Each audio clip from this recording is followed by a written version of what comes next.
City of Stevens Point Personnel Committee meeting, recorded August 12, 2024.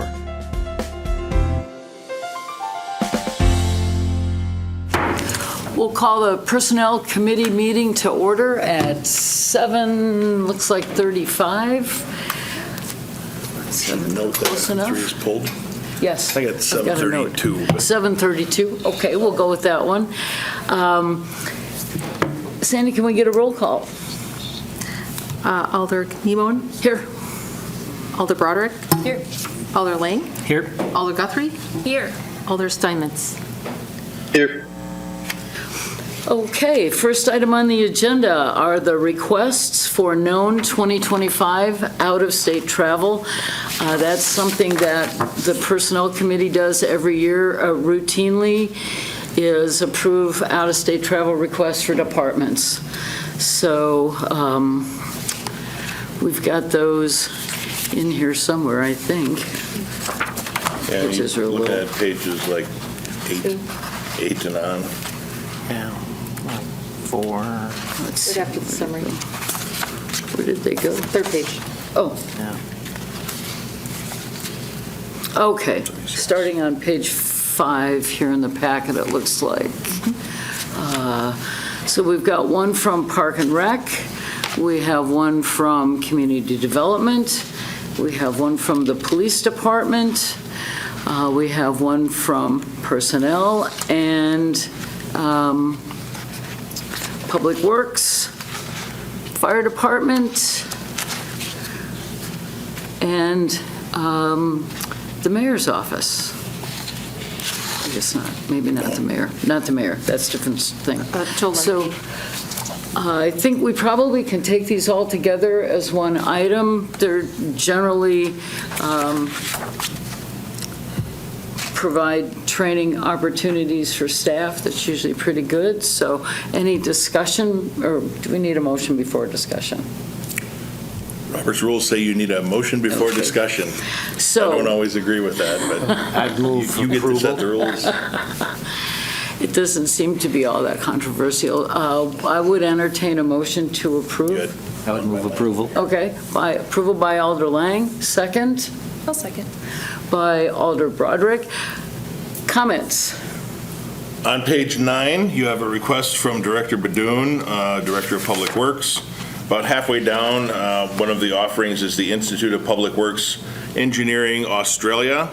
Yes, We're not sending the director to Australia, but it's Australasia.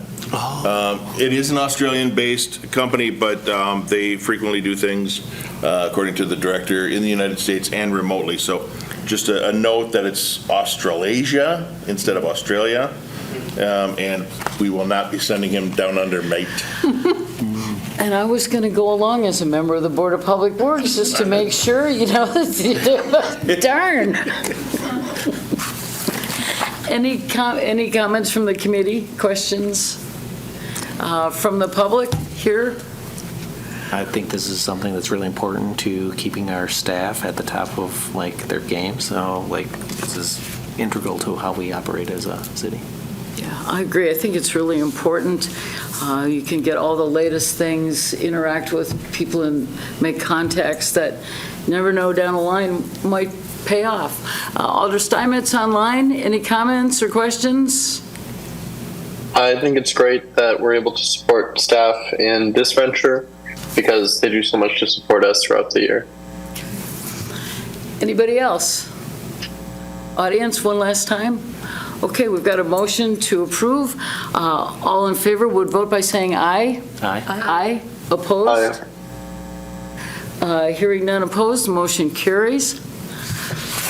Second item of agenda, the third item was from our Fire Chief Moody to request a limited term employee accreditation manager, but he has requested that be withdrawn at this point, and he's going to come back with it at a later date. You don't need to do anything. I don't think we even need to have the chief talk, so I think we'll just go on to Item number 4, from Director Karnowski, a request to move the permit technician to a permanent full-time position. Director Karnowski? Thank you, Personnel Committee. So in your agenda packet is a memo from my office outlining a request to increase the current part-time permit technician from 32 hours to 40 hours permanently. Currently, the permit technician has been working 40 hours plus since March of 2024. The reality is that the number of permits that have come in, the complexities of those permits has become a strain on the department. We are currently 5 weeks behind in issuing what's known as over-the-counter permits. These are things like water heaters, roofing, windows, siding, and when I started with the department, we were at about 2 business days, and that's really always been our goal, is to get those permits out within 2 business days. But the number of permits, the complexities have really started to bog down our ability to do that, on top of the other duties and responsibilities of the front office staff. That would be our permit tech and our community development technician. As mentioned in the memo, both Lauren and Maria are working beyond their 40 hours per week. They're both working roughly 45 to 50 hours depending on the workload. And because we don't have an overtime budget within our department, they are taking what's known as comp time. And so that's a long-term payroll liability that's going to have to be addressed at some point. But even with the 2 of them working over their 40 hours a week, we're still several weeks behind in issuing permits. I will note that, just increasing Lauren's hours to 40 permanently won't actually alter the current situation in the department. We are significantly understaffed in our front office. It's obviously evident if you look at the amount of time it takes for us to go through permits, and in fact it's taking duties away from other individuals, people like Mark Cordes, who's our neighborhood improvement coordinator. We have hired an intern this last year to help write meeting minutes and permit reconciliation. So it's taken away from those other duties so that we can get the administrative functions of the department completed. Like I said, this is just a marginal release, but the reality is that another full-time position would be appropriate in that office, and obviously the budget constraints that we're all faced with prevent that from occurring. And so unfortunately, I don't foresee this changing in the near future, and that this is unfortunately going to become the more normal, where it's going to take several weeks for permits to be issued by the Community Development Office. So with that, there are several things within the agenda packet that you can see the number of permits that we've taken in. Up until 2018, we had 1 full-time administrative assistant.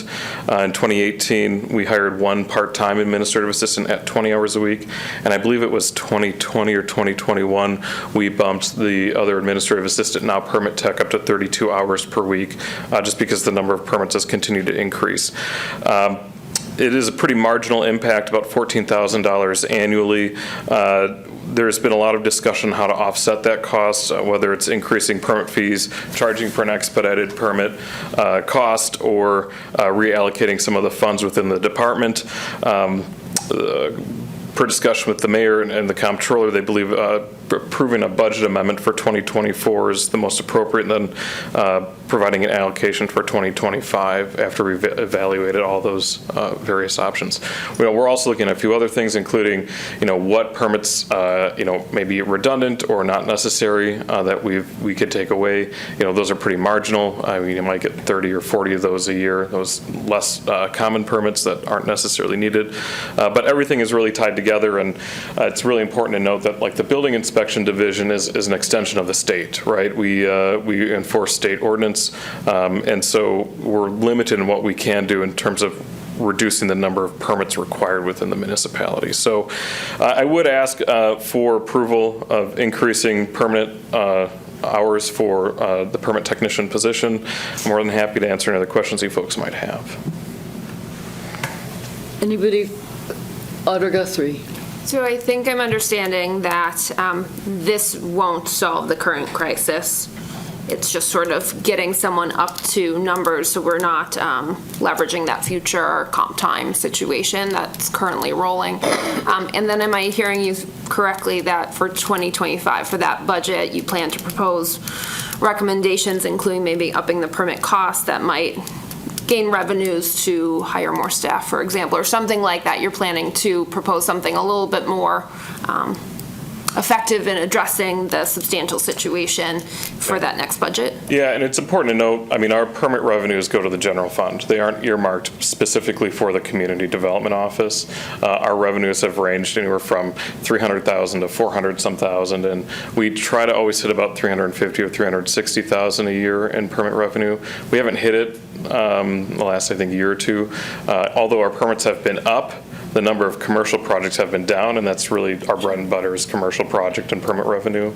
But yeah, as relates to your earlier comment, no. Increasing the permit tech to a permanent 40-hour per week doesn't actually address any of the crisis that we're faced with in the department. The reality is that Lauren's working 40-plus hours a week and is only getting 32 hours worth of benefits. And so while she's been giving herself to the city hasn't been giving it back what she rightfully deserves through that.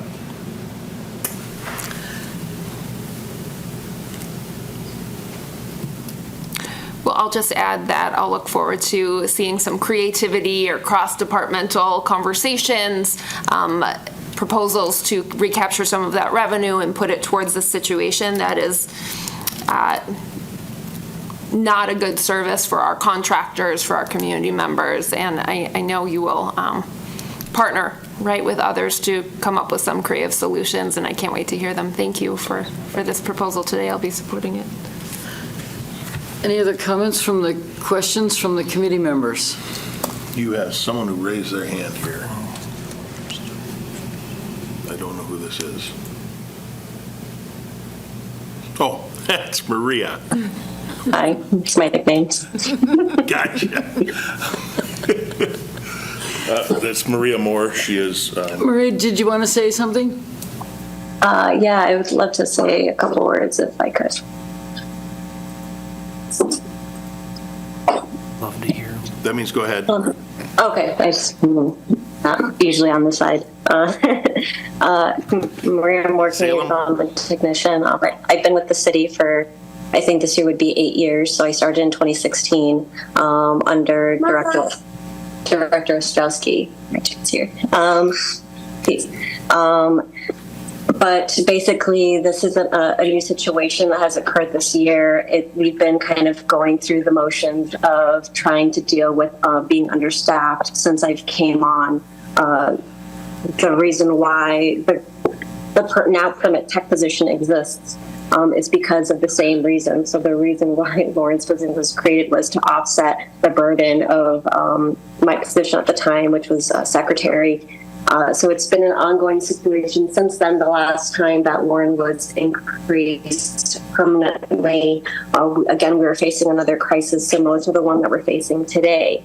The reasons Lauren has come from essentially 4 hours, 2 days a week, up until the 32 is for the same reasons that it's always been. We're understaffed, and we're getting to a point now where even almost her working over the full-time hours is no longer supporting the needs of our department. Neither am I being able to address the things that I need to be addressing as part of my job description, being able to assist the assessor's office. That hasn't been a thing. So the assessor has also been dealing with being overburdened by additional work because I can't buffer the things that I need to be buffering.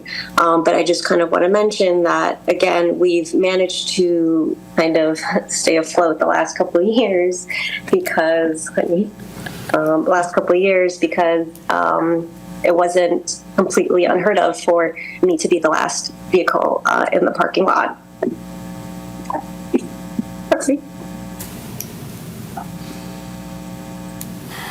My perspective kind of changed.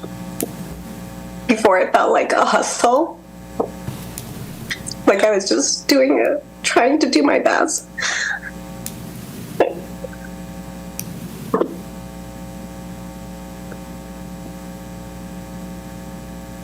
fun for a while.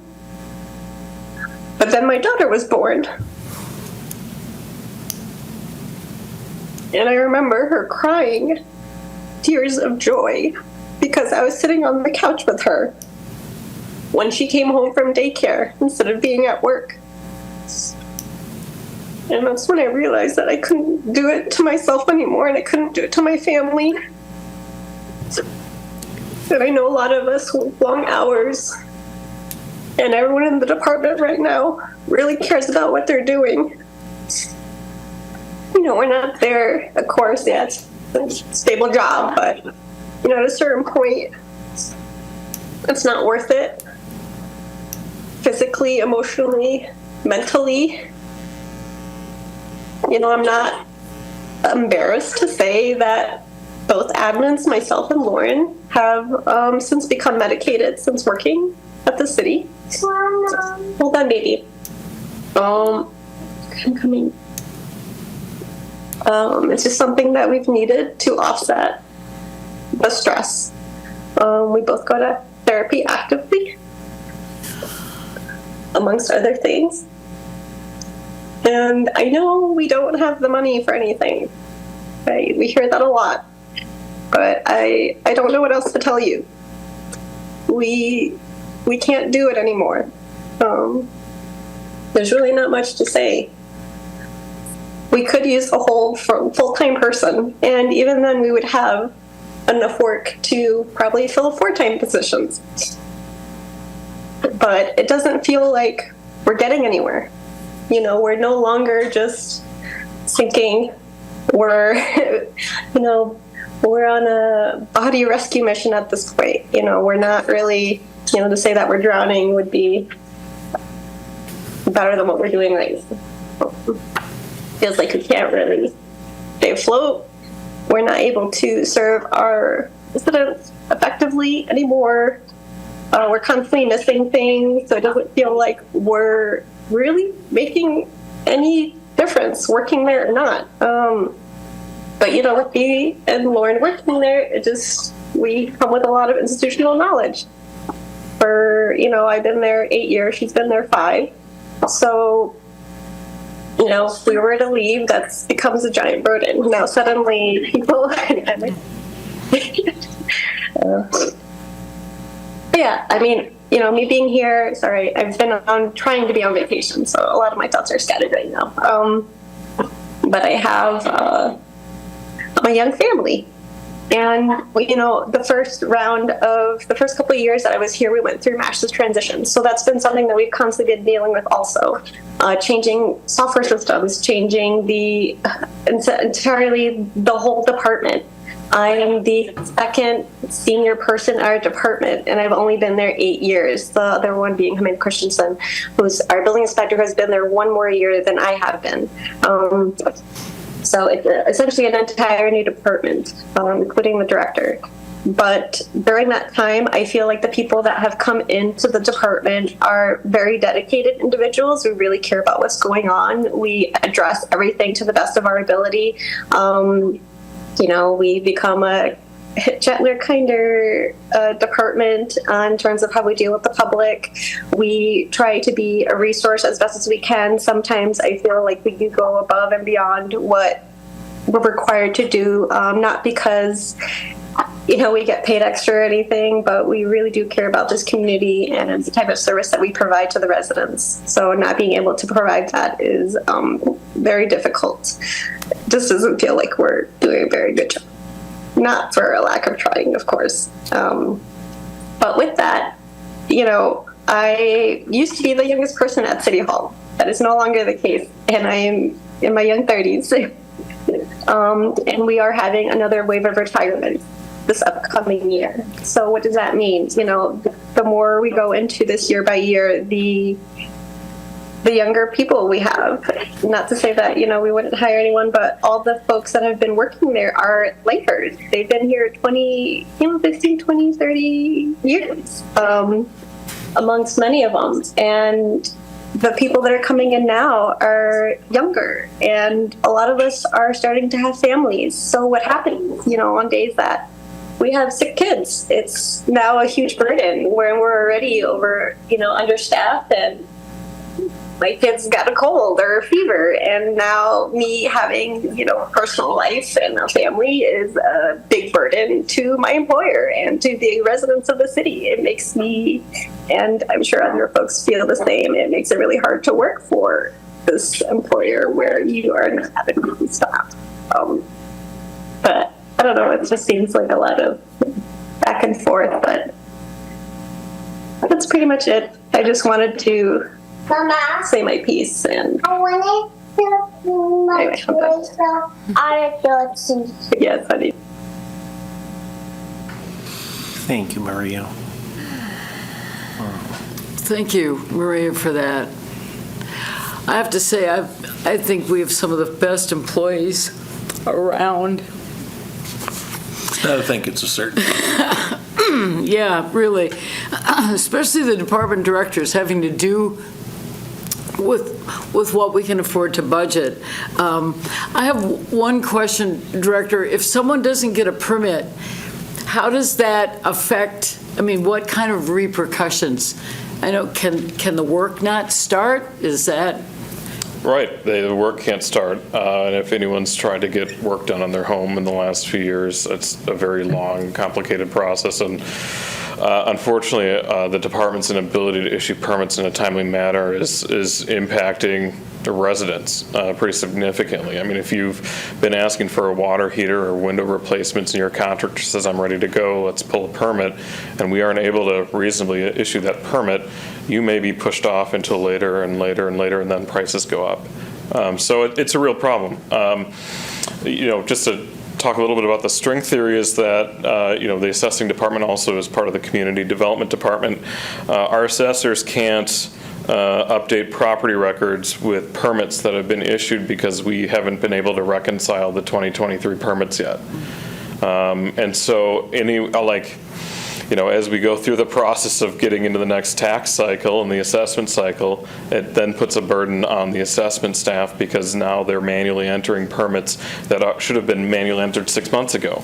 But because our front office staff isn't able to reconcile those permits within a reasonable time, it's causing other delays and significant ones. Property tax assessment is how we collect and justify collecting, our property taxes. And so that's another challenge that we're running into. Thank you.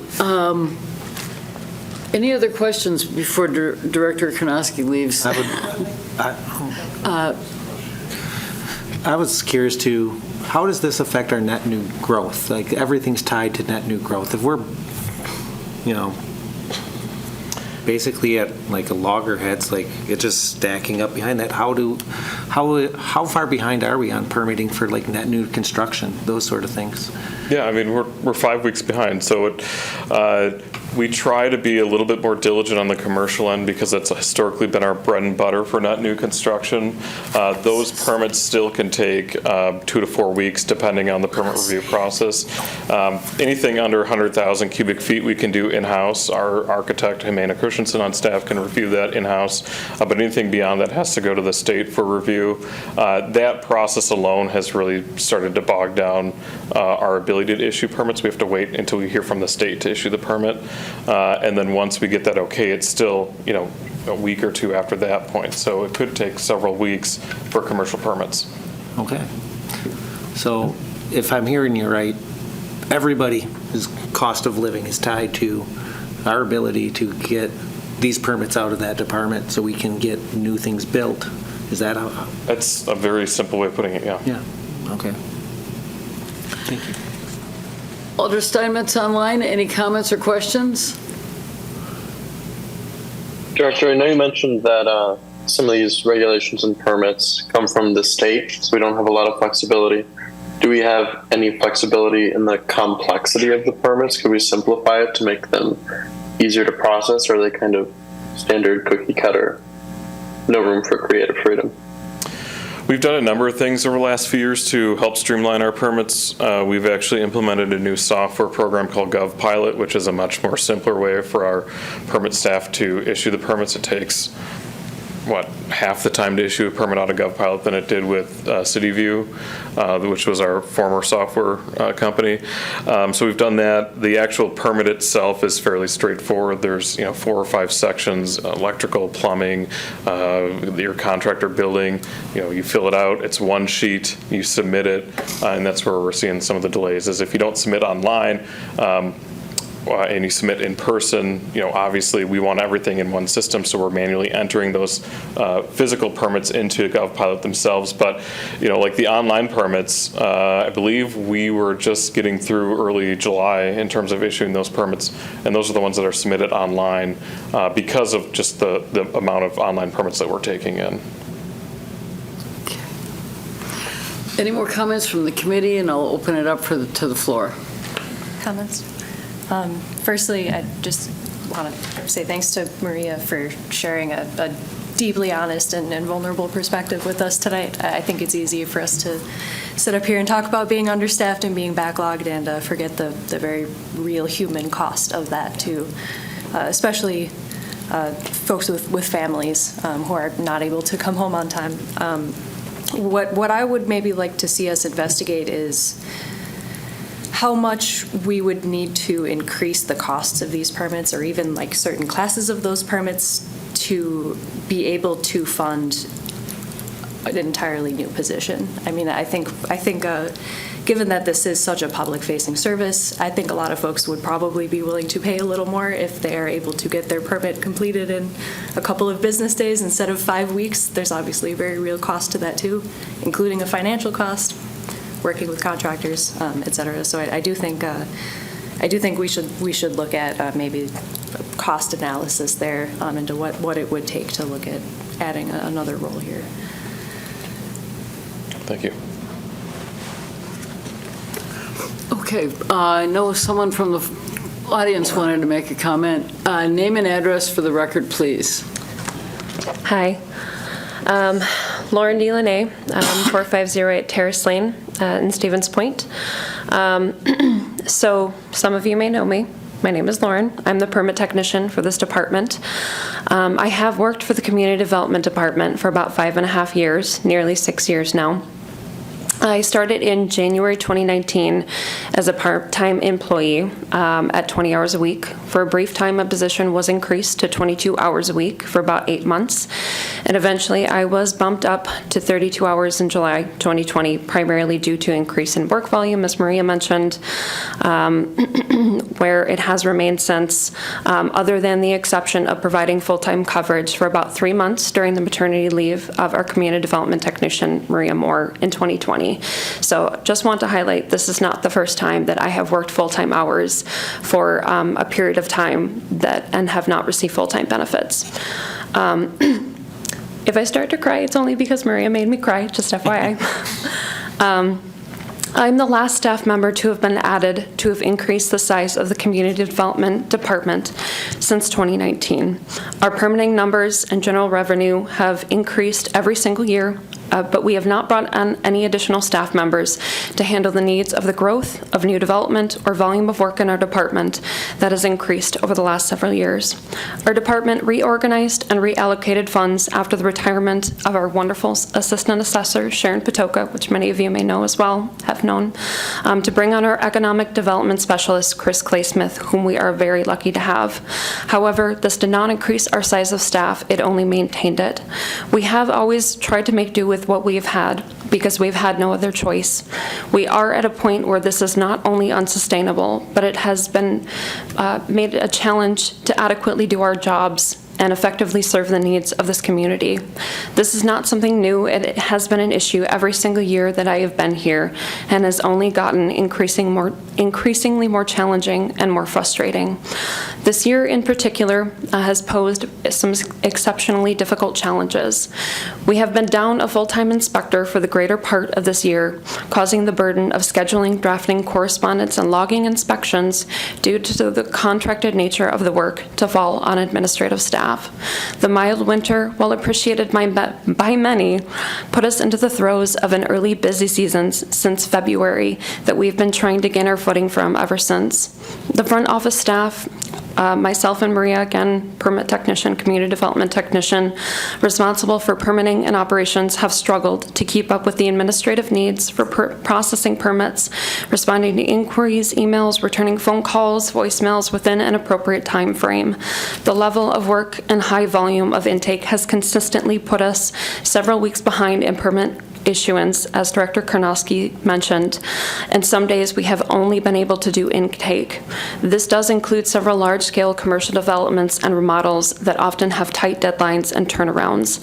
And while we have done what we can, this has unintentionally projected an image of disorganization and chaos and has created a poor reflection on us as representatives of the city, which we do not want, and is not a true reflection of the quality of our work, I strongly feel, based on the commitment of other staff in this department.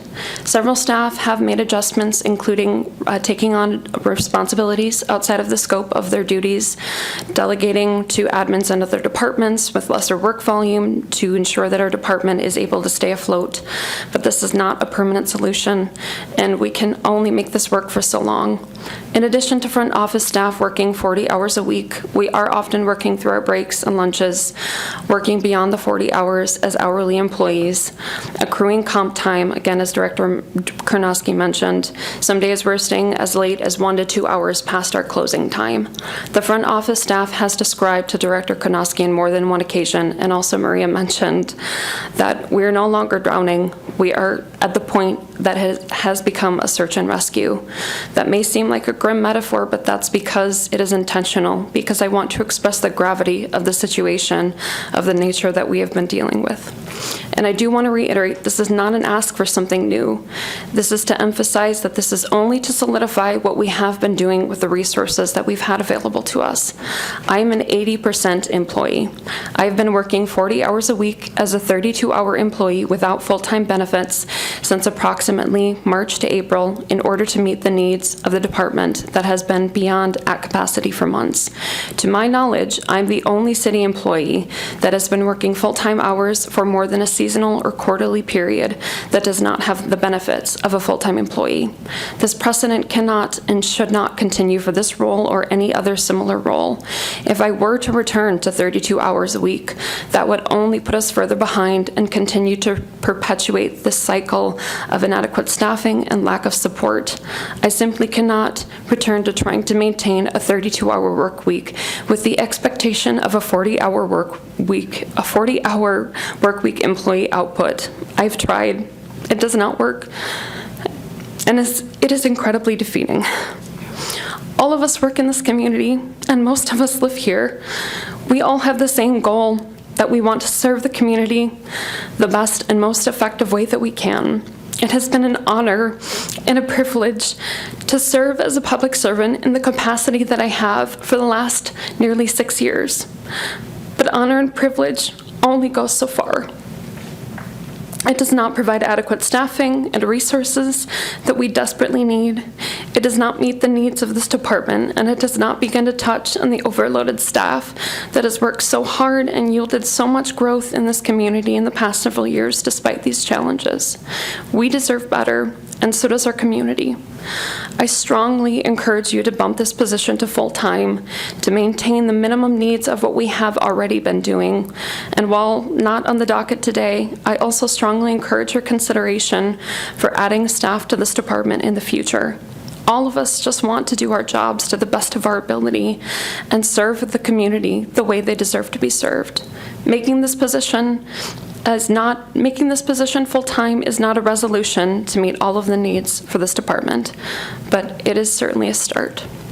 Thank you for your time. Thank you. Anybody else? Still got Maria, too. Don't forget, you still got Maria once this meeting again. Oh, does she still Again. Thank you, committee members. My name is Chris Claysmith. As Lauren just mentioned, I'm the Community Development Department's newest addition or replacement staff member. I just wanted to share just two quick things as it relates to my position interacting with our front office staff and how they keep our foundation at our department running.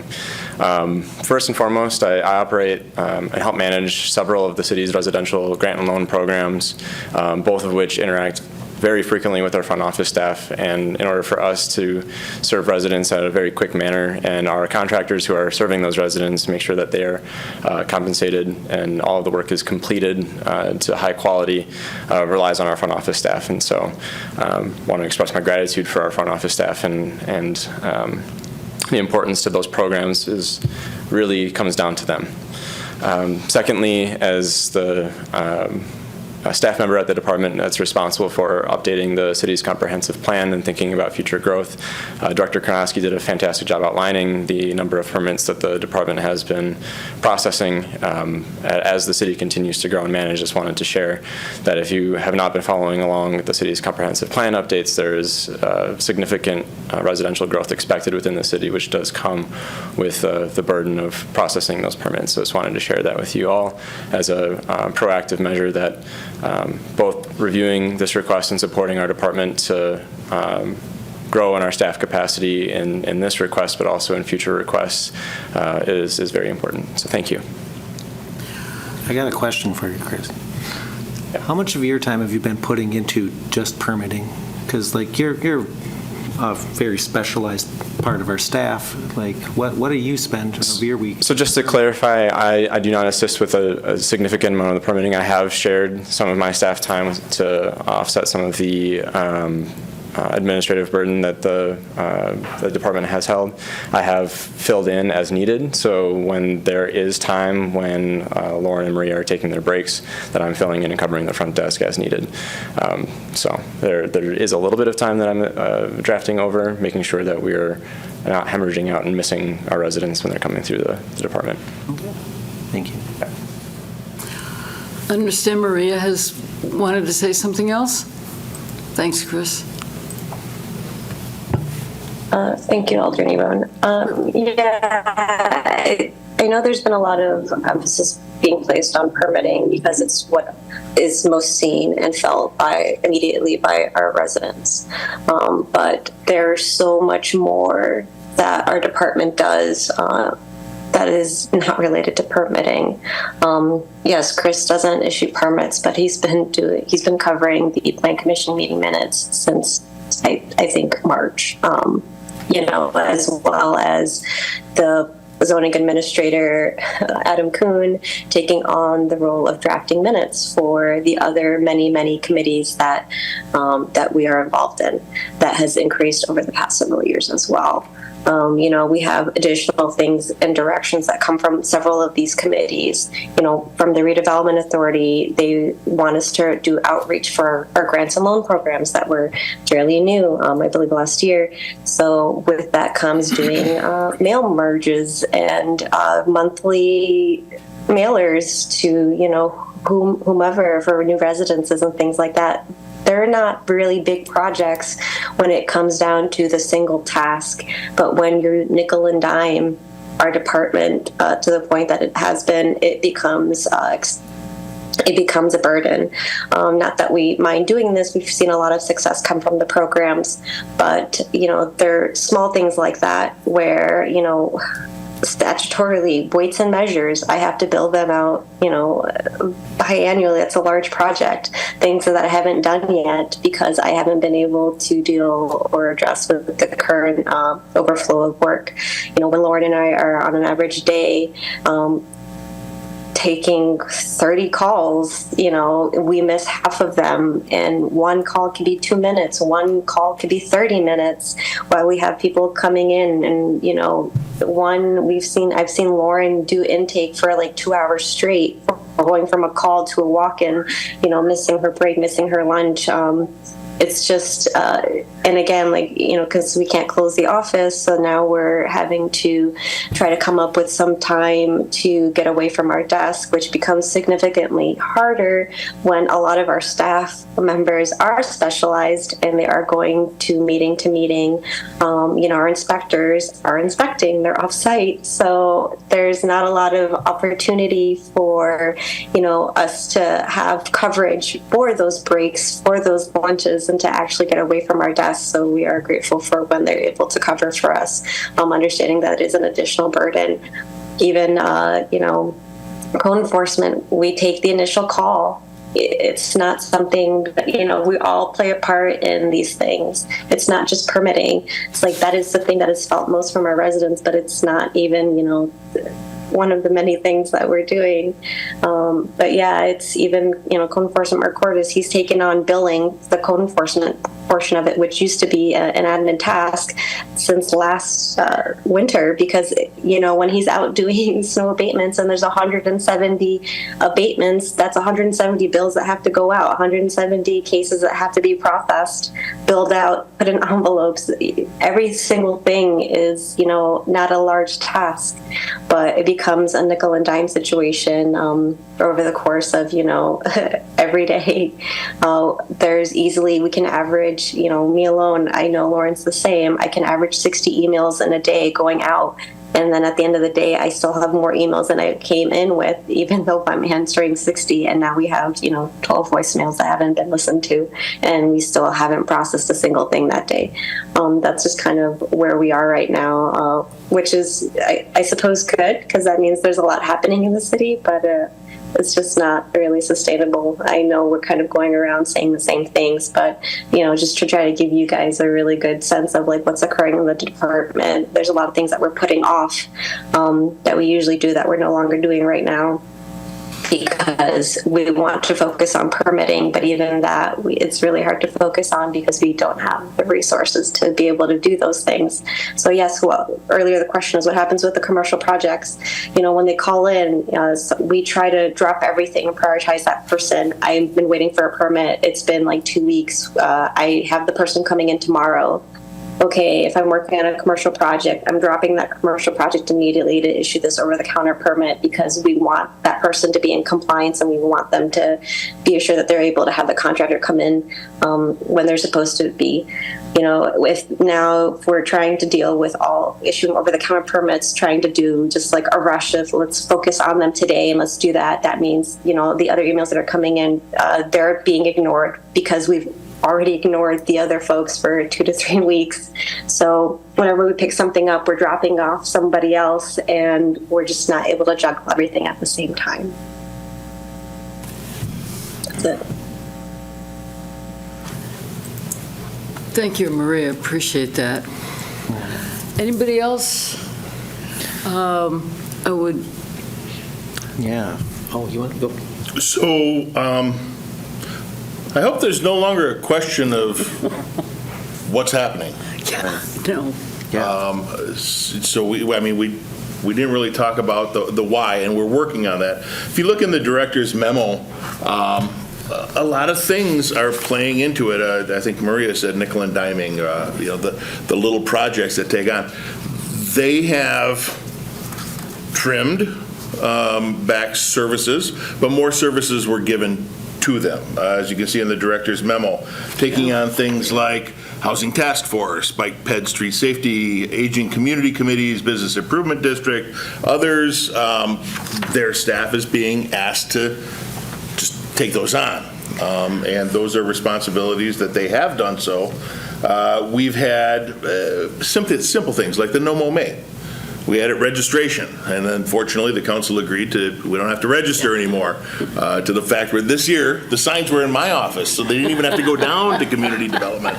But it's the little things. Now, we have been talking with, the director and I have been talking, trying to figure out where we can make adjustments, as you saw in the memo and Alder Broderick stated. We're looking at expedited fees, right? If you need something quicker, maybe you're willing to pay a little bit more, but passing additional costs on to the consumer isn't necessarily just the solve all either. Throwing money at it doesn't always fix the problem. Let's look at where we can get some of those efficiencies.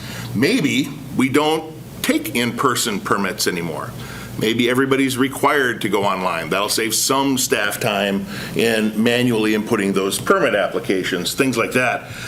From time to time, additional staff has been called in to help. I know Bethany has helped out with some permitting, but that's not a solution. That's a Band-Aid. If we have a peak week, we can get people to help out, but that's not a permanent solution. So the director and I have been talking about, what can we prioritize? How can we do these things more efficiently, reduce the workload, And we're going to be working on that. That's not for consideration tonight. The one thing I did want to talk about, because Chair Kneebone had asked, is the request, and I hope we're going to approve this, is going to be a budget adjustment at some point in the future.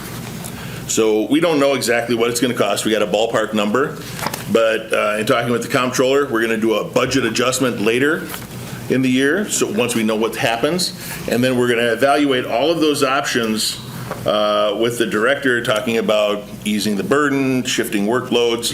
You know, for example, we took someone out of the assessor's office and created Chris Kleismith's position.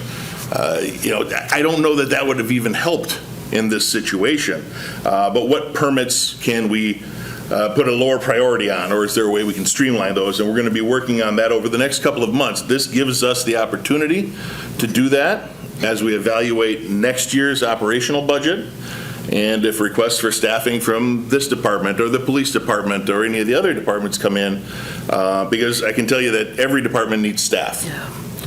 That's what will happen. But in the meantime, this will be covered at a budget adjustment that the Finance Committee will consider at a later date. Okay. So in order to do this, we would just need to do a motion to approve changing it to full-time. Changing it to full-time, yes. That's Okay. all you need to do tonight, and then Lauren will get the benefits that she deserves. One other question that I wanted to respond to you. The net new construction that you talked about, yes, it plays a role, but a lot of our permits are smaller residential that don't have a significant impact. Okay. But they do have an impact. I just wanted to make sure that everybody understood that my water heater or your air conditioner wasn't going to make or break the budget. Right. But all of these little nickel and dimes collectively have an impact. And the fact that they're not getting the improvements that are made, if I put on a new deck, the value of my home goes up. If that value can't be assessed properly, that has a more direct impact. So there's a lot of moving pieces here, and I'm confident that working with the director and staff, we'll be able to alleviate some of it, and I'm sure you'll have things to consider when we propose the operational budget going forward. Indeed. So it was just like, is this a pay step, or are we like leaving two positions of part-time open when we do this? Nope. And we've created, okay, how? So, clarification, Lauren's position right now, the permit tech, shouldn't be using names because it's a position. The permit tech is currently 32 hours a week. Even though they've been working 40 hours since April, They're still not. getting to the benefits of 32 hours. So what all this does is it makes what's already been happening permanent. Yeah. To make sure that Lauren gets the benefits that she needs. It's not going to do one thing to solve the problem or to alleviate the problem. We're going to be working on that outside of this over the next month or two. We're just compensating them for what they've already been doing for months. Making it permanent, yes. Is there any way to clear up that backlog and payroll? Is just like, good faith to our employees? So there? the employee has been given comp time for most of that, but no, not back pay. That's not on the table. Okay. So, any more questions, clarifications? Just a real quick few comments. I mean, don't take this as the Community Development Department isn't looking at efficiencies. We have made significant changes over the last several years to become more efficient. I think it's disingenuous to say, well, there's more to be done. I mean, just look at the pure number of permits that we've taken on. We've asked for LTE employees. We've been told no multiple times, and it's becoming more and more frustrating. I understand that, and trust me, I've been in government for 12 years now. I understand that there's limited budgets, but when you're starting to impact your residents like we have been, there has to be a serious conversation over the staffing levels. And I understand every other department's needing staff, right? And I think that there's a point in which you have to say, we have a finite amount of resources, we need to allocate those resources more appropriately. And I would encourage this body over the next year to really consider that as considering a reorganization and reallocation of our finite resources, because there are ways, and that might mean that community development loses a staff member, other departments lose a staff member while others gain. But I think that's a conversation that has to be had, because we need to become more efficient with the amount of resources we have. So thank you for your consideration. Again, this doesn't alleviate the backlog problem. Until we get literally more staff hours, we're still going to be faced with the same problem. So thank you.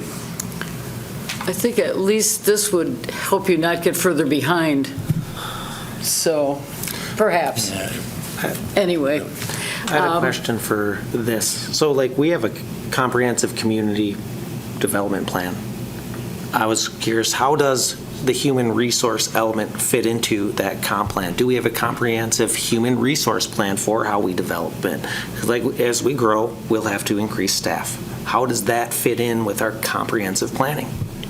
There's a policy for that. Okay. Administrative policy, but that's not an agenda item for tonight. You can contact Sandy's office. Okay. It's also, what's the number on the additional staffing? I Do you remember off the top of your head? No, I don't. It is, if you go online and search our city's admin policy, Okay. the additional staffing policy is in there.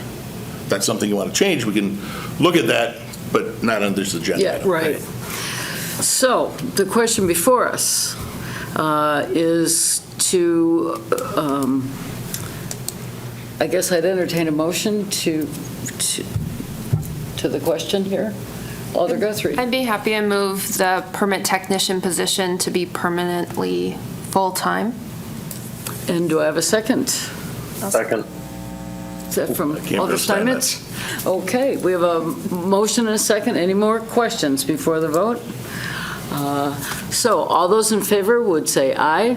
Aye. Aye. Opposed? Hearing none, motion is passed. And that brings us, actually, that's a great segue to the final item on the discussion, which is a continuation of discussing how we can make the city run more efficiently, more effectively, whether or not we need a city administrator or some other kind of idea to see if we can get some savings or reorganizations, structural changes that might make everything work better for everybody. Comments from, we don't have to take a vote tonight, it's just a discussion. It seems to me, and I want to thank our HR manager here for all the information that she's put in the packet. She's found a lot of different position descriptions of different jobs. But I think before we even do that, we need to know what we need. And I don't know that we want to jump right in with an administrator until we talk to staff and find out what the staff, how the staff feels the city should organize or should be run. Comments from the committee? Ideas? Well, I second the gratitude to staff for pulling so many position descriptions and sharing those, as well as putting together a current organization chart of the city's leadership. I have come to understand, though, that it's not exactly accurate to current ordinance, that there are some reporting lines on the org chart that are not in alignment with current statute. And so I wonder if I might make a request to update them, even if that ordinance, I think it's chapter 3, might change as this conversation continues. I think working with a current visual of our actual legitimate current org chart would serve the conversation well. And so there are some lines where directors are meant to report to both council and the mayor, or instead of to the mayor, to a board. And I think I'd like to see an updated version of that reflects accuracy in statute, if I may. I'd also, I didn't see it in the packet, and I may have been overlooking at it. I had requested last month draft city administrator and more ceremonial mayoral roles. I appreciate council's comment that the mayor's job description has never been sort of codified in that way, but am I missing those in the packet, or would those not put together? I actually went with the final with Kneebone asking for the job descriptions and then working with those questions. That's how I came up with the final. And you couldn't find any of mayors. They mostly had administrators, city managers, chiefs of operation, but I did not get any samples of, when I asked the other municipalities, they did not have job descriptions of any of the mayors. They went to the ordinances or... Yeah, and so whether it's draft statute that would differentiate between a city administrator and a mayoral role, and working with Council Beveridge to delineate what would need to be updated to differentiate that, if a draft job description for a more ceremonial role, and an additional city administrator with operational oversight, whether it's a job description or a city statute, I'm indifferent, but I'd like to see drafts of that so that we can discuss real content. Would that be possible? So you're looking for a draft of a city administrator?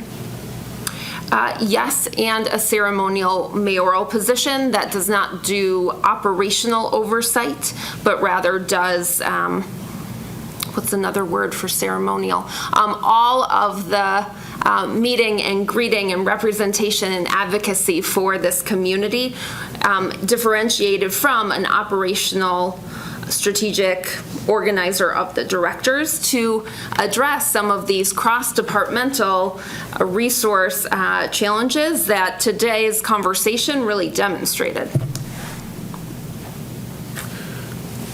Sandy, can you answer that? Is that possible for next month? I need clarity. Tell me what you need.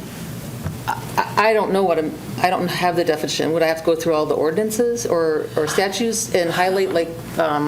I think it would involve Attorney Beveridge and identifying where in statute roles and responsibilities lie. In our current? In our current? Yes. So the roles and responsibilities powers everything of mayors, alderpersons. It's written into the statutes. We don't have the ability to modify that via ordinance language. I think everybody kind of understands that, but the notion of there being a job description that would somehow go beyond that, I think is really not necessary. It's not something that you see in other communities because there's either just not the need for it, or I think it would be somewhat counterproductive, or it would just be a contentious thing that wouldn't manage to gain support.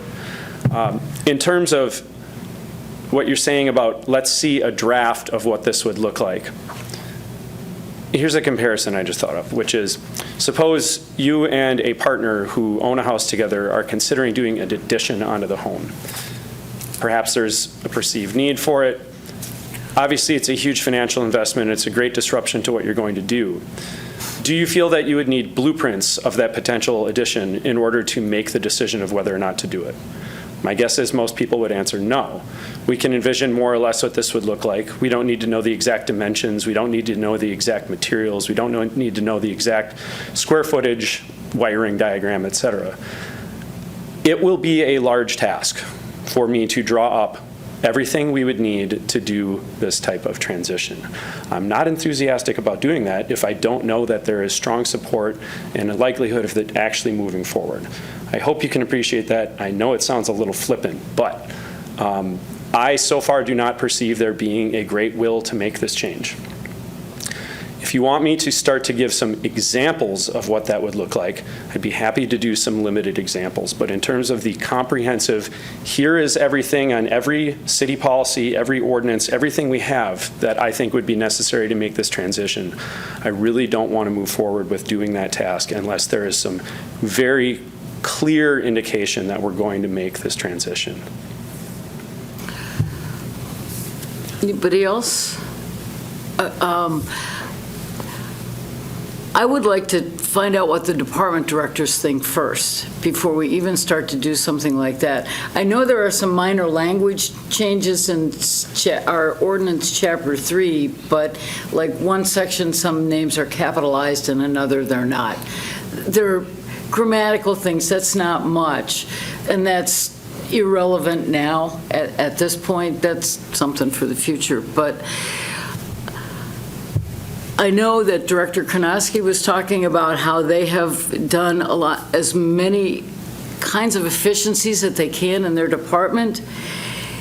If the department directors could get together and come up with a structure that they feel would provide the city with its best effectiveness and efficiencies going forward, they're the ones that are doing the work. They're the ones that know where the lines of communication are open, where some of the lines aren't. They could kind of give us an idea of what the next move the council should make, if we should make that move. But I'd like to hear from Director Konoski and Director Lemke and Director Badun and Director Kramer. Maybe they could get together this month and have a discussion about what they think the city should look like going forward. They're the ones that would be affected by it if we do anything. So I think we should get their opinion first and then go, and perhaps that will help clarify where some of the lines of authority should fall. I would like a current organization chart that aligns with statute. Okay. We'll try. And I think, Logan, I don't know if you've seen the leadership org chart that was shared with council, but I don't understand it to align with Chapter 3.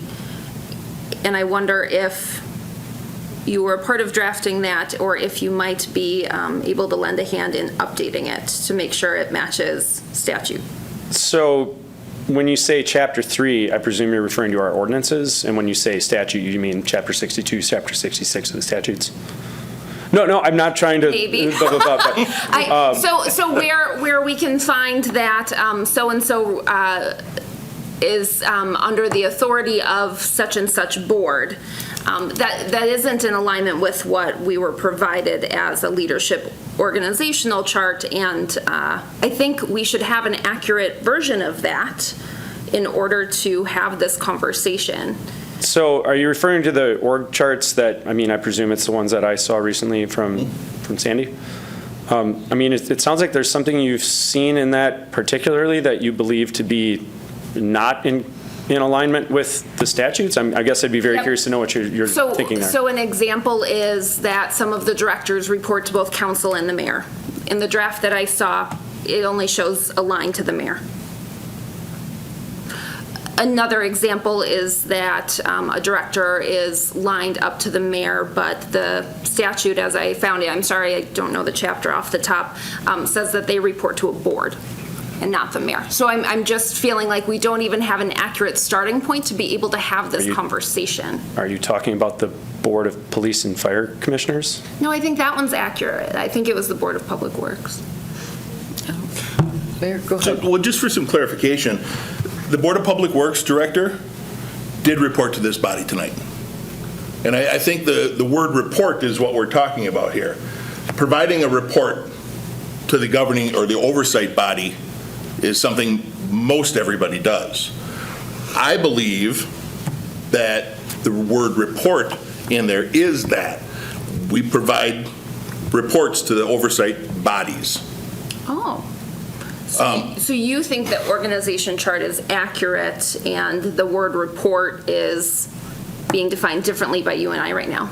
The organizational chart reflects the way that the city has operated since before I was mayor, in regards to who does the reviews, the administrative oversight, etc. The reporting has always been the Director of Community Development reports to the Plan Commission. We got that report last week. The Board of Public Works gets a report from the Director of Public Works.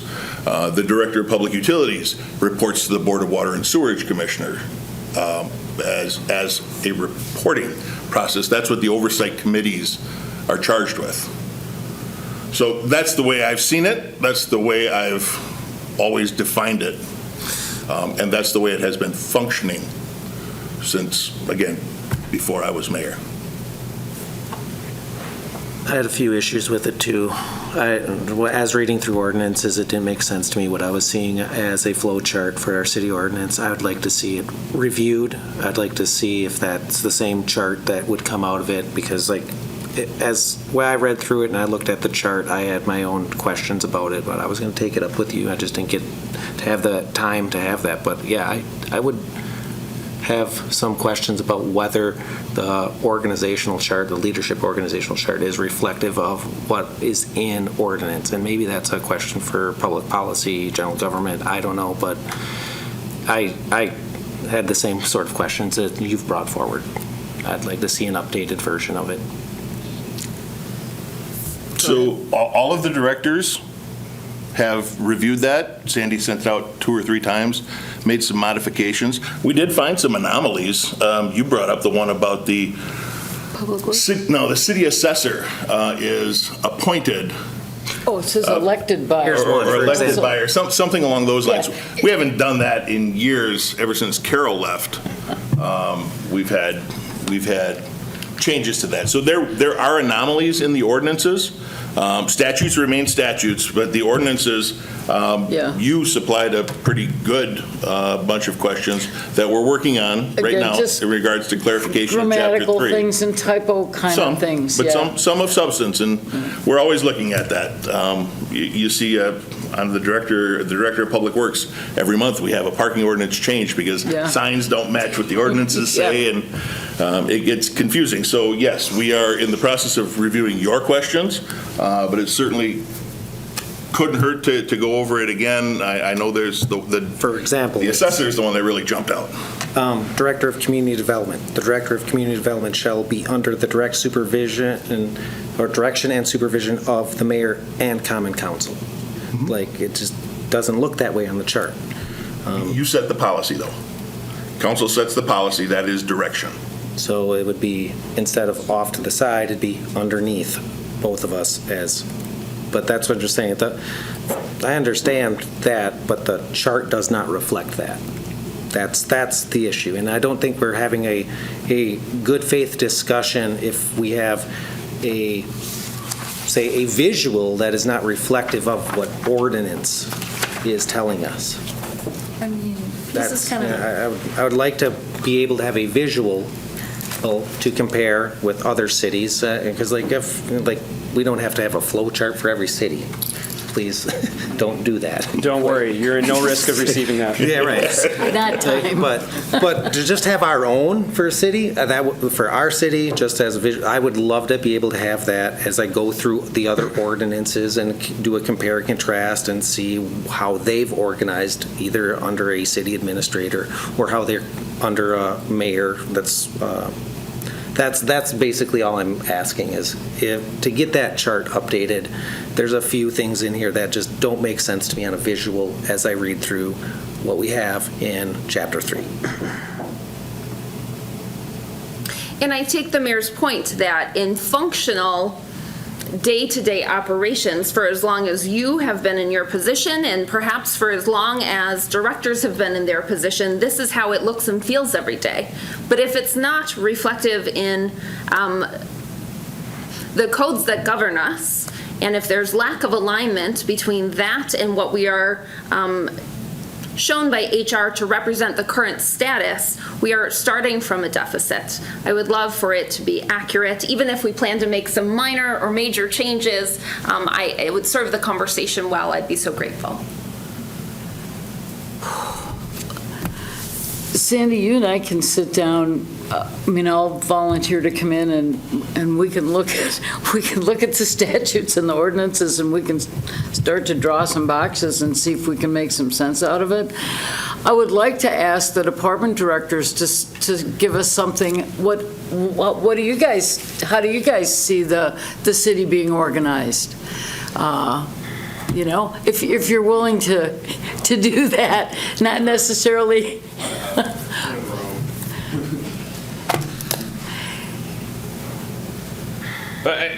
Again, I think if you're going to look at it, the whole concept of doing a city administrator versus a full-time mayor, there are really two routes I think the council could go or should go.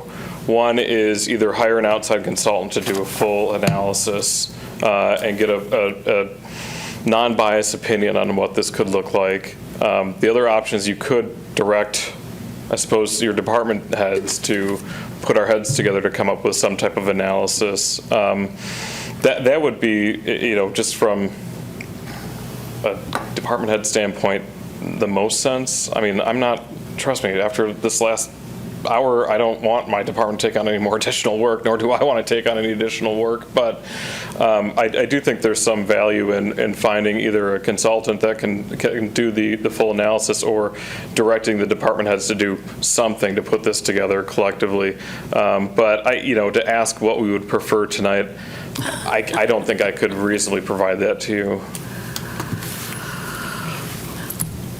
Maybe we put it like this: we'll come up with an org chart that we think reflects the statutes, and perhaps the directors would put together an org chart that reflects the reality, or the way it would work better. I don't know. Well, and I'm not certain. I mean, the question could be that, okay, department heads, what are the advantages of having a direct report to an administrator versus a mayor? Like, is there efficiencies that you could find within your own operations? And I don't know. I've not thought about that enough to really sit down and put pen to paper, if there even is something. I think where the efficiencies come in would be, on the administrative side, having somebody with more HR experience can assist the HR manager, but that's just, shooting from the hip in terms of concept and what I've worked under in the past. But either I would recommend hiring an outside group to look at it, or at least giving us some direction on what you'd like to see, and allowing us several weeks to at least come up with, we believe this is where the efficiencies could be. But again, I've said this to multiple folks on this body and at the council. I'm pretty indifferent about it, quite frankly. I don't know how else to explain that any further. There'd have to be some real great evidence showing that there's a real efficiency, and quite frankly, a reduction or savings of the taxpayer to justify the position. Thanks. Yeah. I hope that's clear as mud. So. Well, Sandy and I will work on this over the course of the next month and come up with something to present to start a discussion from. Did you want any of the other directors? If anybody else wants to, Chief Moody, Director Lemke, Director Kramer, anybody? I'd like to make a comment as well when it's appropriate. I guess that I'm a little unique in this situation, and Chief Kuso was unable to be here this evening, and someone from his administrative staff, so I don't want to speak for him or for the police department, but working on this in department head meetings and asking this to be put together was reviewed after Sandy had put this together, or the two of you had worked through everything. I fall under, again, a unique situation under 6213 optional powers. So I actually report to the Police and Fire Commission and to actually my liaison, who is Commissioner Morozic, and to the Police and Fire Commission that's ran by President Kirschling. So a little unique in that situation where I don't really fall into this. Even if we were to get a city administrator, I still am going to take my orders from the Police and Fire Commission itself, not from the city administrator. So just where the fire department's at. Yeah, the police and fire department fall under the purview of the Police and Fire Commission. Under optional powers. Right, under the optional powers, and that's under 6213. And that spells that all out. So. Director Lemke, any comments? Director Kramer?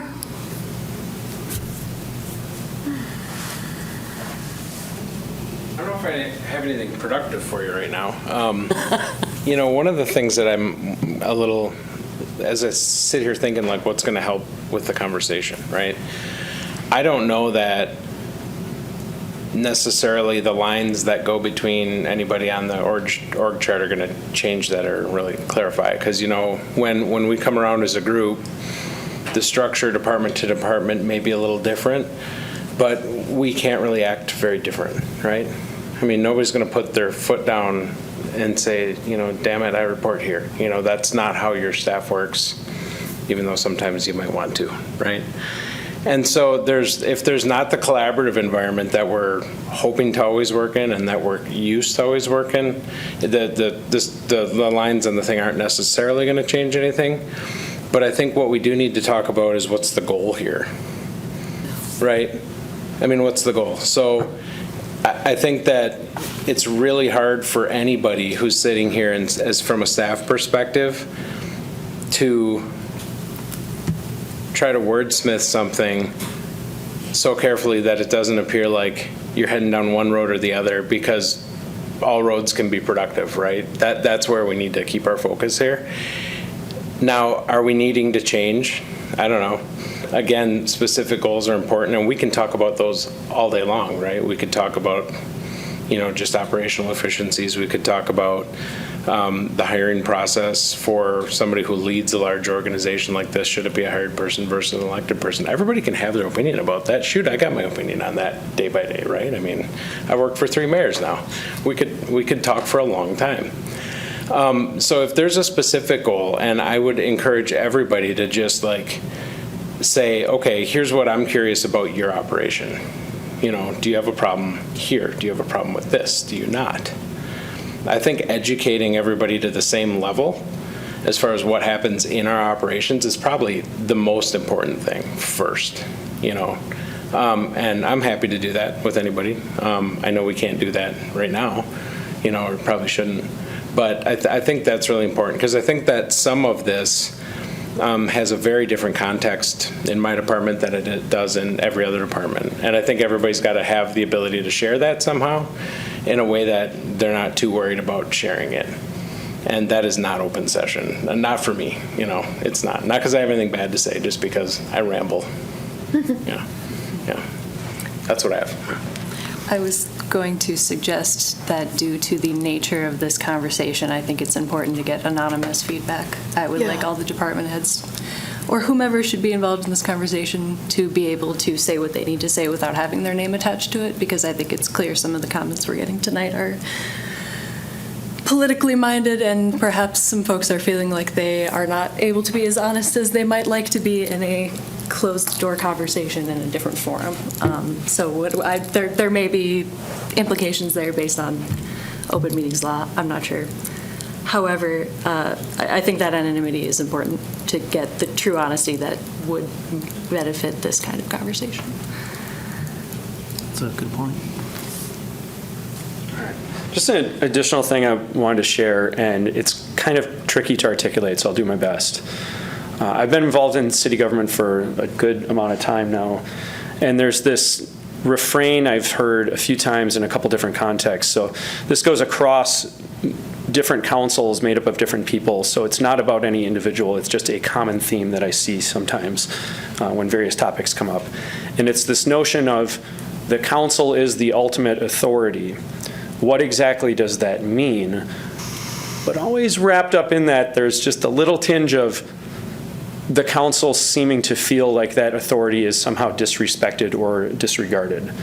And I'm feeling that a little bit with this discussion about the org chart. And, you know, maybe I'm not reading the room the right way. Wouldn't be the first time. But it's difficult to, I mean, a quote-unquote org chart. We all kind of have this idea in our head of like what that is, but it's not like a really clearly defined document type. But it's kind of hard to illustrate graphically the type of authority a common council has. When you're talking about relationships amongst different groups of employees, department heads, a mayor, et cetera. The mayor has political authority that's independent of the council. The council has a political authority that's independent of the mayor. The council can establish budgets, prioritize projects, say yes to this project, no to that project. The council certainly isn't going to step in to the 10 a.m. phone call with a contractor about a delay in getting the facade material for, whatever it is. It's not going to take a role in doing a performance evaluation for, certain employees. So it becomes difficult to draw blue lines on a sheet of paper that explains exactly what that is. It's almost like the council should almost be like a second sheet of paper that sits parallel to it or something. I don't know, like figure out your own non-Euclidean geometry for that. But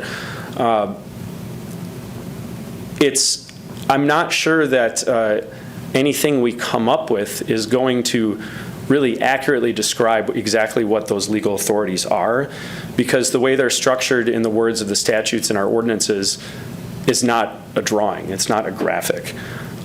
The council has an overarching authority, but it's different. We can't call a special meeting every 24 hours to get your take on everything that comes up, nor would anyone want that. So we can certainly do our best to revamp what was, a first attempt at doing one of these things. But just bear in mind that it's kind of hard to, it's like the whole, dancing about architecture or whatever. It's kind of hard to draw a picture of what the council's authority looks like. So bear with us on that. And I'd like to add, that is a draft. It was very challenging, and so I asked everyone involved, got even to the chapter and identified there was a mayor and council. And so talking with Alder Kneebone, many times we took the council box, moved it up, down, side, we moved it everywhere. And with the bandwidth I had, I was limited. So I heard it wasn't biased in any way or incorrect. It was limited and it was a draft. And I expressed that when it was done. And it wasn't something that we originally had requested in the beginning, but I didn't want not to have you have it. So I depend heavily on the department heads because I want to offer everything that they need. So that's why I reached out to everybody and asked them, before I send this out, please let me know if there's differences. And Ryan did add that there was a mayor and council. I don't know how you actually, I've never had an and reporting. It's challenging. Is it a dotted line? So it's not easy, and that's why I thank you for looking at that looking at the chapter 3. And she had the task of looking at it because I didn't have the bandwidth, and it's 38 pages and it's a lot of legal jargon. So thank you for doing that, looking at it. And so she does have feedback in regards to what was identified. Yeah, there's we'll look at Chapter 62, we'll look at our Chapter 3, we'll come up with something that we can bring forward. And in my mind, the goal is to find the best way to keep the city able to be nimble as things change in the future, give the department directors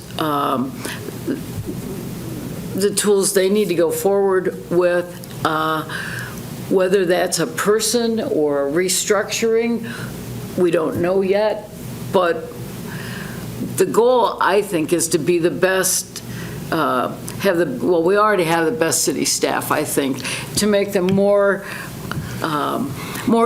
better able to do their jobs, better able to respond to citizens' concerns and needs, and that includes all of us, the mayor, department directors, and all of the staff. Let's find the best way that we can do the things that the city needs to do going forward, whatever that might be. That to me is the goal, and hopefully find cost savings and eliminate redundancies in the process. So, and I think it kind of starts with who's doing what where, and then and what's working and what's not. Yeah. What's working, what's not. And exactly. And if it's policies, so be it. If it's a job description, that's why you've got a variety of you got a variety of job descriptions that I provided, and it touched everything, right? From finance to HR to operation. What do you want, if any, this person to be?